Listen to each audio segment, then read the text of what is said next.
Dahil nagka-crave yung pamangkin ko ng buldak, tama ba yun? Ginawang rason yung pamangkin. Kaming dalawa, luluto tayo ng buldak.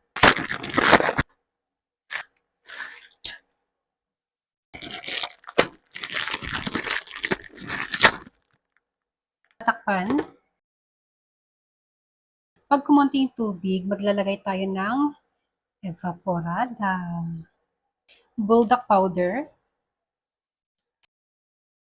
bango, buldak sauce,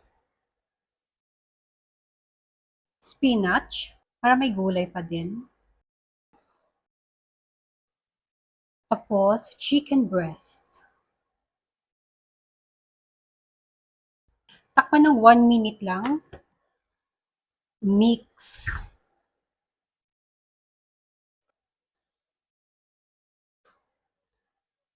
Hahayaan natin ulit ng 1 minute na walang takip. And then after 1 minute, okay na. Wow!